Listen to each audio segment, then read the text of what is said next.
The right to access cash will soon be enshrined in law. A new bill to remove no cash, not spots will provide protection and reassurance for communities across the UK. One of the macro trends we are likely to see continue in 2023 is the continued switch away from cash to electronic payments. Over the last decade or so, the use of cash to pay for goods and services has declined by almost three-quarters. The industry body UK Finance report that 85% of all payments are now made electronically. It's not just the young. Around 8 out of 10 people of retirement age are using contactless card technology at least once a month. However, as Telegraph readers regularly and rightly point out, for now cash is a necessity that millions couldn't live without, and a backup for us all if online systems fail. Just as with COVID and the higher cost of energy due to Putin's invasion of Ukraine, protecting the vulnerable is at the core of this government's values.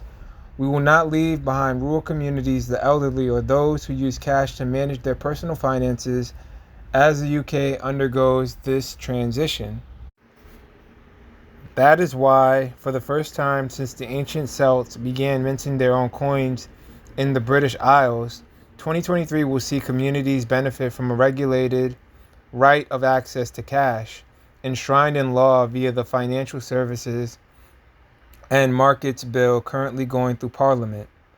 It will cover not just withdrawals, but also the ability to make cash deposits, something that is particularly important to small businesses. Putting this in statute is a huge step forward. Working with industry and regulators, we will ensure that there are no cash not spots, where consumers have no choice but to travel large distances or to pay high fees to access their money. Leveling up in this context means that the fees that cash machine operators receive will see operators in harder to reach communities receive relatively more. And with 40,000 free at the point of use cash machines across the UK in most places, it is often easier to withdraw your cash than it is to find a local pub to spend it in. In fact, partly as the result of successful industry initiatives coordinated by the Link network, there are almost as many free-to-use cash machines today as there were in 2010, meaning that 95% of the population live within 2,000 metres of at least one. That is in addition to the widespread ability to get cash back when making purchases.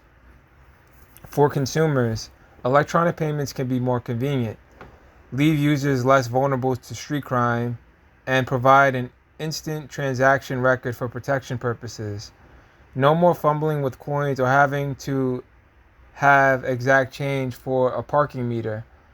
Contactless tap-and-go technology has liberated a new generation of entrepreneurs. I saw this myself when visiting pre-Christmas markets in my rural West Sussex constituency, having previously also been able to donate to this year's Royal British Legion charity appeal with a simple tap to a contactless equipped poppy seller. There are respectable arguments for the anonymity of cash as an ultimate backstop protection from an overnighty state, but we should not be naive about the extent to which cash also facilitates a shadow economy. Although hard to quantify, some estimates put this at around 10% of UK GDP. Better collection of taxes here could mean a greater ability to cut taxes elsewhere.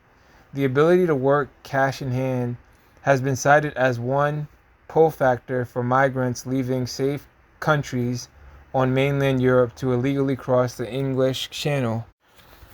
Faced with this rapid change to something as fundamental as how we pay for everyday goods and services, I believe that we have found the right balance. Protection and reassurance where required, whilst not impeding the innovation that we need to allow our economy to be competitive and support its all-important growth. That's it.